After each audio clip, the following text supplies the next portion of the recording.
नमस्कार दोस्तों, हेल्थ नीति में आप सभी का स्वागत है। दोस्तों, आज हम एक ऐसी समस्या पर बात करने जा रहे हैं जो बहुत सारे भाई बहनों को परेशान करती है। यानी कि बिना किसी कारण के वो डर, चिंता, घबराहट में रहते हैं। और आजकल के लाइफस्टाइल के कारण, कंपटीशन के कारण कई लोग ऐसे हैं जो बिना किसी वजह के तनाव में, मानसिक तनाव में बहुत ज़्यादा रहते हैं।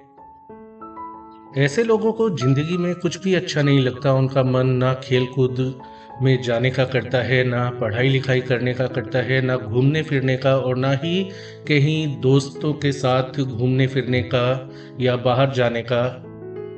अगर आपके साथ भी यही समस्या है तो आज का वीडियो आपके लिए है, और आप भी इस वीडियो में जानेंगे कि इस समस्या का उपचार क्या है, कैसे हम घर में ही इस समस्या से हमेशा के लिए छुटकारा पा सकते हैं।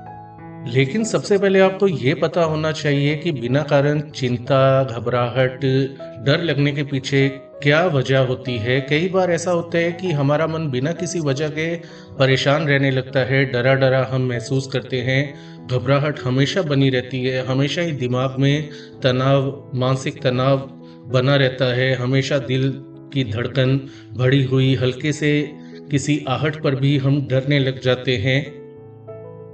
डॉक्टर कहते हैं अगर आपके साथ भी ऐसा है तो शायद आप सेंसिटिव और इमोशनल टाइप के इंसान हैं। थोड़ी बहुत चिंता करना दोस्तों ठीक होता है, हर किसी को होती है, जैसे कि पढ़ाई की चिंता, काम की चिंता, बिजनेस की चिंता, या कुछ पैसे को लेकर चिंता। थोड़ी बहुत तो हर किसी के साथ रहती है, और यह हमें आगे बढ़ने की तरफ प्रेरित करती है, मेहनत करने के लिए या अपने कर्म करने के लिए, कार्य करने के लिए। लेकिन अगर आपको बिना किसी कारण के बहुत ज़्यादा चिंता हो रही है, बहुत ज़्यादा डर लग रहा है, लोग दूसरे फैमिली वाले तो आराम से ज़िंदगी जी रहे हैं, दोस्त आराम से ज़िंदगी काट रहे हैं, लेकिन आप हमेशा घबराहट में रहते हैं, तो इसे मेडिकल भाषा में हम बोलेंगे कि आपको एंग्जायटी डिसऑर्डर है। यह एक ऐसी स्थिति है जिसमें आप हर समय बेचैनी महसूस करते हैं, और आपको किसी भी चीज़ में आपको कुछ करने का मन नहीं करता, कुछ भी अच्छा नहीं लगता, हमेशा आप उदास बने रहते हैं, और ज़रूरत से ज़्यादा सोचते रहते हैं, हल्की सी किसी की कही हुई बात भी दिल पर लग जाती है, बिना किसी कारण के रोने का मन करता रहता है। तो दोस्तों, जो हमने बताया था एंग्जायटी डिसऑर्डर, उसके कई सारे लक्षण होते हैं और प्रभाव होते हैं, तो एक-एक करके हम उनके बारे में चर्चा करते हैं। सबसे पहले तो अगर आपको एंग्जायटी डिसऑर्डर है तो आप हर समय बेचैन और डरे हुए रहते हैं। आपको कुछ समझ नहीं आता कि ये जो आपको डर लग रहा है वो किस कारण से है, लेकिन वो डर आप में हमेशा बना रहता है। यानी बिना किसी कारण के डर और घबराहट आपके दिल में, मन में बनी रहती है। ऐसा जब होता है, बार-बार आपका मूड खराब होता है, कुछ देर के लिए अच्छा हो भी जाए तो भी मूड खराब आपका हो जाता है, दिन भर आप थकान महसूस करते हैं, लेकिन रात को कोशिश करने के बाद भी अच्छी नींद नहीं आती, आपको टूट-टूट कर आती है, तो टूट-टूट कर आती है। एंग्जायटी डिसऑर्डर होने से वो चीज़ें आपको अच्छी लगना बंद हो जाती हैं जो पहले आपको अच्छी लगती थी, जैसे कि मूवी देखना, गाने सुनना, घूमना-फिरना। लेकिन आजकल यदि आपको बिना किसी कारण के वो चीज़ें अच्छी नहीं लग रही जो पहले लगा करती थी, तो यह एंग्जायटी डिसऑर्डर का लक्षण होता है दोस्तों। अगला होता है कि ज़रूरत से ज़्यादा आप अलर्ट रहने लगते हैं, हल्की सी आवाज़ से आप चौंक जाते हैं, हल्का सी कोई चीज़ गिर जाए तो आप बहुत ज़्यादा डर जाते हैं, घबरा जाते हैं, हल्का सा कोई बोल दे तो अचानक से आपको डर का झटका लगता है।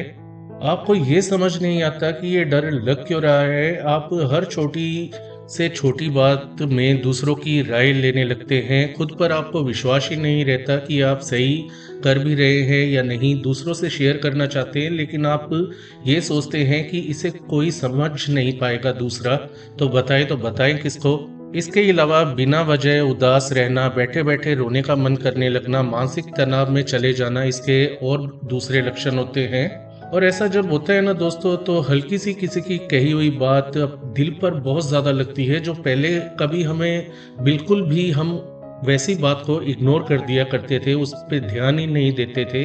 तो प्रश्न आता है कि ऐसा होता क्यों है? एंग्जायटी डिसऑर्डर होता किस लिए है?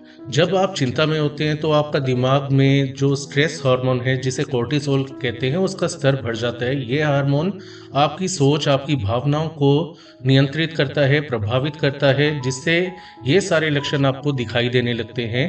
दोस्तों, एंजाइटी डिसऑर्डर जो हमने बातें बताई वो तो था उसका दिमाग पर असर, लेकिन यह आपके शारीरिक स्वास्थ्य पर भी बहुत प्रभाव डालता है। जैसे कि चिंता होने पर सांसें तेज हो जाती हैं, दिल की धड़कन बढ़ जाती है, आपको लगता है कुछ गलत होने वाला है, आप मरने वाले हैं, शरीर में बहुत ज़्यादा कमज़ोरी महसूस होने लगती है, आप अपने आप को हमेशा लगातार बीमार फील करते रहते हैं, छाती में दर्द, भारीपन भी हो सकता है।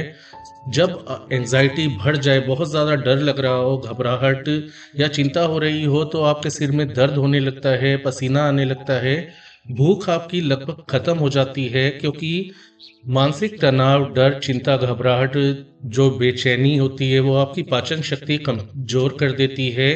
पाचन शक्ति के कम हो जाने के कारण आपका कुछ खाने का मन नहीं करता, बार बार पेशाब आने की शिकायत हो सकती है, चक्कर आना, बेहोशी की भी इसमें शिकायत हो सकती है। पेट में आपको कुलबुलाहट सी बिना वजह, चिंता के कारण, डर के कारण जो पेट में कुलबुलाहट सी होती है वो महसूस होने लगती है। तो ये सब भी लक्षण आपको शारीरिक तौर पर दिखाई देते हैं। अब बात करते हैं ऐसा होने के पीछे कारण क्या होते हैं। दोस्तों, कुछ लोग ना बहुत ज़्यादा सेंसिटिव या इमोशनल होते हैं, उनको छोटी छोटी बातों पर तनाव होता है, स्ट्रेस होता है, और यह एक नॉर्मल बात है।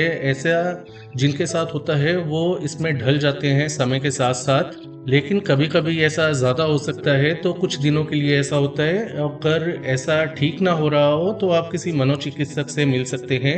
नशे की आदत जो लोग भी, जिनको भी होती है, जो शराब, गुटखा, सिगरेट, तंबाकू, ड्रग्स आदि का सेवन करते हैं, उनके साथ ये समस्याएं बनी ही रहती हैं, लगातार बनी रहती हैं। वो ड्रग्स या नशे के साइड इफेक्ट के कारण होता है। और कभी कभी ऐसा होता है कि कुछ लोगों को परिवार वालों का सहयोग नहीं मिलता, तो ऐसे में वो अपने आप को छोटा समझने लगते हैं, दूसरों से हीन भावना के शिकार हो जाते हैं। और ऐसा जिनके साथ होता है उनके साथ एंजाइटी डिसऑर्डर होना बहुत आम बात होती है।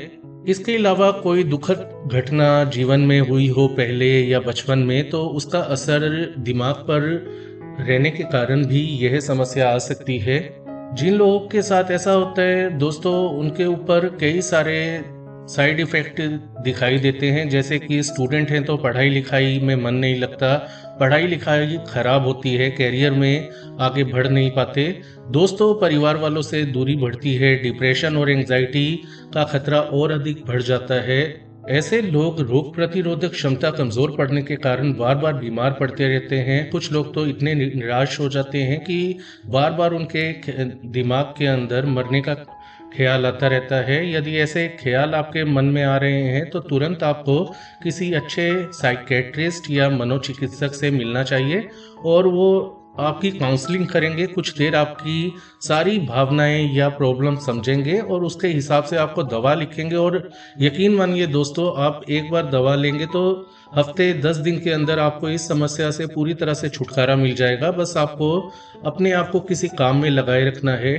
काम में लगे रहेंगे तो धीरे धीरे आप काम में खोते चले जाएंगे, और फालतू की चिंता, डर, बेचैनी, घबराहट धीरे धीरे आपकी खत्म होती चली जाएगी। तो साइकेट्रिस्ट से, मनोचिकित्सक से हमारे कहने पर एक बार आप ज़रूर मिल लें यदि आपकी समस्या कंट्रोल से बाहर है। इसके अलावा आप एक बात कर सकते हैं कि डॉक्टर के पास जाने से पहले अपनी सभी परेशानियां जो भी हैं, जो भी आपके साथ होता है, कुछ भी आप उधर जाके भूले ना, वो चीज़ें आप एक कागज़ पर या कॉपी में लिखकर डॉक्टर के पास जाएं, और वो बातें उनको पढ़कर आप सुना सकते हैं। वो समझ जाएंगे कि आपके साथ पूरी समस्या क्या है।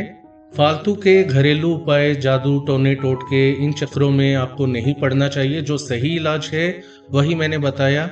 इसके अलावा जो भी आपकी बात को, आपकी भावनाओं को समझता है, परिवार वाला, दोस्त, भाई बहन जो भी है, तो उनसे खुलकर अपनी बातें शेयर करें। इससे क्या होता है कि मन का बोझ हल्का हो जाता है और आपकी समस्या धीरे धीरे खत्म होने लगती है। लेकिन बात ये है, उसे ही बताएं जो सुनने वाला हो, ये नहीं जो आपकी बात सुनकर हंसे या आपका मजाक उड़ाए। और दोस्तों, जो भी गलतियां आपसे कभी हो गई हैं, जो बीत गया ना, वो कभी दोबारा नहीं आ सकता। चाहे आप कितनी भी कोशिश कर लें, उसे भूल जाएं। जो पुरानी गलतियां हैं या आपसे कुछ गलतियां हो गई हैं, उसके कारण आप ऐसी स्थिति में आए हैं, जो चला गया वो चला गया। अपना जीवन आगे बढ़ाएं और सकारात्मक चीज़ों में लगाने की आप कोशिश करें। इसके अलावा कोई भी नशा करते हैं तो नशा की आदत को आपको छोड़ना ही होगा, और इसके लिए भी आप मनोचिकित्सक से दवा लिखा सकते हैं। वो खुद आपकी बात समझकर आपको ऐसी दवा लिख देगा। आजकल कुछ भी इम्पॉसिबल नहीं है दोस्तों। इसके अलावा रात को जितना जल्दी हो सके टाइम पर सोएं, और सुबह टाइम पर उठकर थोड़ी देर योगा मेडिटेशन का अभ्यास करें। कुछ दिन आपको लगेगा कि आप ध्यान नहीं लगा पा रहे हैं। 1-2 मिनट, फिर 5 मिनट, फिर 10 मिनट, ऐसे करके समय को बढ़ाएं।